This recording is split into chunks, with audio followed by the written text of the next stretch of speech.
I came home to the smell of roasted garlic and someone else's perfume. And for 1 second, my body believed Owen had cooked dinner for me. Then I reached the dining room and saw Brielle Sutton sitting at my table, drinking from glassware I used for mentor nights, with my cream apron tied over her black dress. Owen stood behind her with one hand on her back. Not startled. Not ashamed. Just waiting for me to understand the room had been rearranged before I arrived. The apron was what stopped me first. Not her hair. Not his hand. Not the little smile she gave me like she had practiced it in a mirror. The apron carried the stitched mark of my workforce kitchen program, the one I kept off commercial pitches because the women in that room were rebuilding their lives, not decorating someone's brand story.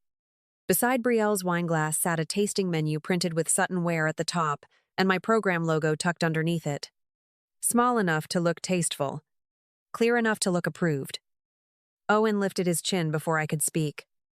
"Lila, don't make this ugly," he murmured, like ugly had started with my reaction and not with his hand on another woman in my dining room. Brielle smoothed the apron with 2 fingers and glanced at the menu, calm as a guest who had already been promised the house. "We're talking about a partnership," she said, and the word partnership landed harder than mistress ever could. I did not ask how long they had been sleeping together, because the answer was ink beside my plate. I looked from the logo to Owen, then to the apron knot tied at Brielle's waist. Who gave her permission to use my program's name? The room went quiet in a way that told me both of them had expected tears. Not a question. Owen's mouth tightened. "Her family understands rooms you've never had to enter." I picked up my phone, found Marion Voss, and typed the 2 words that finally made the table mine again. Pause partnership. Brielle knew where the linen drawer was, and that was the second thing that told me she had not wandered into my life by accident. She reached behind her chair for the gray napkins I only used when mentors came over, then set one across her lap without looking around, like Owen had already given her the map of my house. Her wine sat beside the printed menu. Her phone rested on top of a guest card, and when she tilted her head toward the kitchen, she said, "Owen told me the pantry light sticks if you don't press hard." I looked at him then, not because of the affair, but because door codes can be shared in a careless moment while house habits take time. His face tightened, and that small change was enough to tell me he knew exactly what I had just understood. Owen stepped closer to the table, trying to put his body between my question and Brielle's confidence. "This is not what you're making it," he murmured, but Brielle had already said too much, and the apron at her waist had done the rest. She smiled again, softer this time, more careful, and called my program the stove room, a nickname only our mentors used after long nights, when the kitchen felt more like shelter than work. That was when the room stopped being about another woman sitting in my chair. It became about every conversation Owen had carried out of my house and handed to someone who wanted a shortcut into it. Brielle looked at the menu as if the paper might protect her. "We're building something useful. Lila. Women like your students need products they can trust." I kept my eyes on the logo under her brand name, because that little mark had traveled farther than my permission ever had. "Do not use women rebuilding their lives as packaging for cookware," I answered, and Owen flinched before she did. My phone vibrated against my palm then. Marion Voss calling back. And when I saw her name, Brielle finally looked less like a guest and more like someone who had entered the wrong door with the right code. Marion Voss did not ask whether Owen loved Brielle, and that was why I trusted her. Her voice stayed low on the phone while I stood by my dining table, watching Brielle's fingers loosen around the apron strings. "Send me the menu, the apron tag, the guest card, and anything with our name besides Sutton Ware," Marion said. Owen stared as if my phone had become a witness. I did exactly what Marion asked. One picture at a time, because pain could not protect the program unless it pointed to something real. The logo under Brielle's brand, the apron tied over her dress, the guest card where sponsors sat. All of it looked smaller on my screen, and worse. Owen stepped closer, using the careful voice he saved for vendors. Lila, you are turning one dinner into a problem. I looked at the menu before I answered.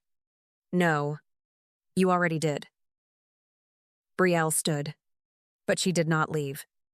She watched my thumb move across the screen, and for the first time since I walked in, her confidence had edges missing. Marion's next message came back clean and practical. Pause all co-branded activity until written authorization is verified. I read it twice, while Owen's face changed, because he finally understood I had not called a friend to cry. He reached for the menu as if removing it could undo the proof already in my phone. Are you trying to ruin me? The question sounded too large for a room where every piece of evidence had been placed by his own hands. Brielle looked away because even she knew this was not about a wife making noise. I kept my voice even. I am removing my name from something you handed out without asking me. Before the night could pretend it was over, Marion sent one more line. Cole Barrett would receive a clarification in the morning, and every partnership invitation connected to Owen would need written confirmation before moving forward. No scene had happened. Just evidence, one call, and first locked door Owen had not expected me to own. By morning, the table was clean, but the dinner list was turning cold. The first message came from a chef sponsor who had seen Sutton Ware beside my program name and wanted to know whether our students were part of a product launch. I read it while my coffee cooled, because the wording was polite and carried the weight Owen tried to hide. He had let people believe my work belonged inside Brielle's sales story. Before noon, one restaurant paused, the private tasting Brielle had counted on. Not with outrage. A careful note asking for clarification before their name appeared near the event. An influencer quietly changed a caption that made the dinner sound like an approved community partnership. Marion forwarded nothing dramatic.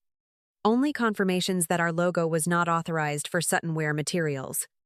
That was the part Owen could not fight, because every door closing had a paper trail. Brielle called him first, and I heard his phone buzzing while he stood in our kitchen like the house had stopped recognizing him. When he answered, her voice cut through sharp enough for me to catch every word. Your wife is making me look dishonest, she snapped, and Owen looked at me as if I had put the apron on her myself. I kept rinsing my cup, because her own sentence had done more damage than anything I could have said. Owen ended the call and followed me into the dining room, where the empty chair still seemed louder than either of us. You need to stop this before it ruins her future, he said, and I almost felt sorry for how little he understood. I looked at the guest card Brielle had left behind. Any future that needs my name to open should have asked me before walking in. Later, Cole Barrett's office requested Owen's correspondence around the supper salon and every promise attached to it. The message was professional, but Owen read it like a verdict. His face changed at written confirmation. By dinner, the list that had made Brielle feel chosen had become people stepping back. Owen went into Cole Barrett's review, still pretending the worst thing on the table was his marriage. By the time he came home, his tie was loose, and his voice had lost the polished edge he used on everyone else. They never asked about Brielle, he said, standing in the kitchen doorway like he had brought back news he did not understand. I set down my cup, because that detail told me the review had gone where Marion said it would. Cole had not needed gossip to see the problem. He had the dinner list, the supplier promises, the clarification from Marion, and Owen's own messages making Sutton Ware sound closer to my program than it was. The questions had been simple enough to hurt. Why had a private brand appeared beside a nonprofit name? Why had a woman Owen was involved with been given access? And why had outside guests believed he could authorize it? They kept using one word, Owen said, and I knew before he finished. Judgment. The word sat between us heavier than any accusation about love, because judgment was what his company sold to partners every day. Cole had told him he was being removed from partnership pitches while the review continued, and that every community dinner tied to his role would go through someone else. Owen repeated that part slowly, like saying it might make it less permanent. I wanted to feel nothing, but the sound of his defeat still reached the part of me that remembered who he used to be. That did not make me soften the truth. This is not happening because I was embarrassed, I told him, and he looked at me then, finally listening. It is happening because you let people believe my work was something you could spend. He lowered his eyes, and for once there was no clever answer waiting behind them. His calendar had already started thinning. Chef dinners were reassigned, sponsor calls rerouted, invitations cooling before they were canceled. Nothing exploded.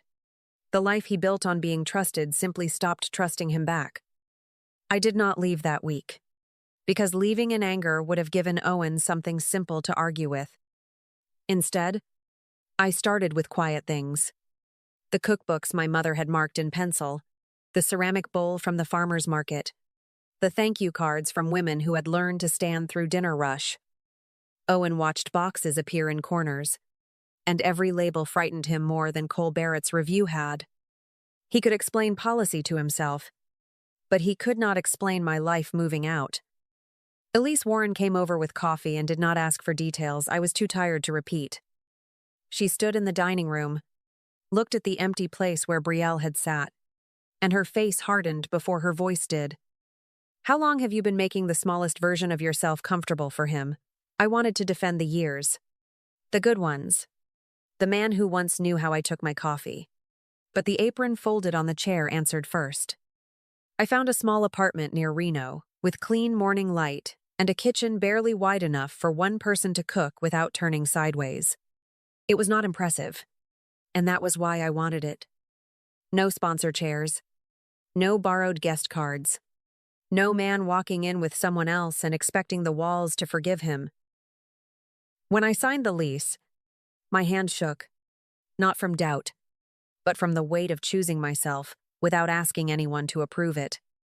Owen found the confirmation on my counter 2 nights later, and the paper went still in his hands. You're really going, he breathed, like the words had waited under his tongue for weeks. I folded another stack of cards into a box and kept my voice gentle because cruelty would have made the moment cheaper.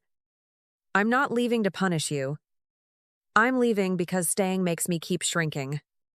He looked at the boxes, then at the chair where the apron rested, and finally understood the house was not empty because I had packed. It was empty because I had stopped disappearing inside it. Brielle did not disappear because she felt sorry. She disappeared because the supper bookings stopped coming back. And Denver made quiet choices travel faster than accusations. One stockist asked her to revise every line that implied my program had tested Sutton ware. And another postponed a tasting until Marion's clarification was attached. No one called her a liar. But every email treated her like someone who had sold a shortcut and forgotten the receipt. Her message reached me on a gray morning. 3 sentences long and softer than the woman who had sat at my table. This went too far, she wrote, as if the distance had opened by itself. I read it beside the folded apron in my apartment, the same apron she had worn like borrowed proof. She knew the door code. She knew the stove room. She knew the logo was not hers. And still, she let people believe permission existed. I answered once, because silence would have let her rewrite the room in her own head. You did not lose bookings because I told a story. You lost them because your story could not survive one written question. After that, I blocked her number and felt no triumph. Only the emptiness that comes when a stranger returns what was never hers. Owen's world kept shrinking too. Not in a headline, but in places that had made him feel chosen. Chef dinners moved forward without him. Sponsor calls went through Cole, and invitations cooled before anyone had to explain why.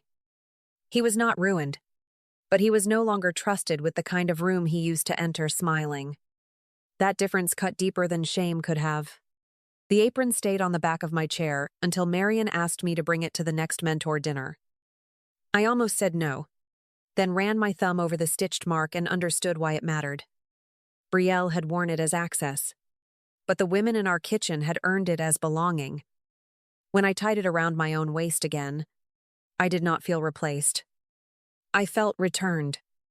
The first mentor dinner in the new kitchen smelled like lemon oil, roasted carrots, and bread warm enough to make the whole room slow down. Marion stood near the counter checking place cards. Elise carried a stack of plates like she had always belonged there, and 3 former students moved through the room with the kind of confidence I used to wish for them. No one asked about Owen. No one mentioned Brielle. The table was full without either of them. I wore the cream apron again, not because I had forgotten who had worn it wrong, but because I remembered who had earned it right. The stitched mark rested against my waist while women poured water, adjusted chairs, and laughed over recipes they had once been afraid to try. Marion passed behind me and touched the edge of the apron with 2 fingers.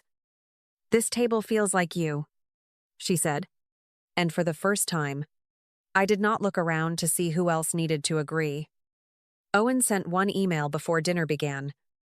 It was short, careful, and too late to change anything, but not too late to tell the truth.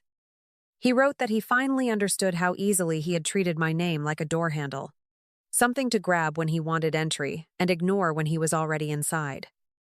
I read it once, closed it, and set my phone face down beside the prep list. Closure did not need me to answer every man who finally found the right words after the room was gone. By dessert, the kitchen sounded alive in a way my old dining room never had. Marion laughed with a student near the sink.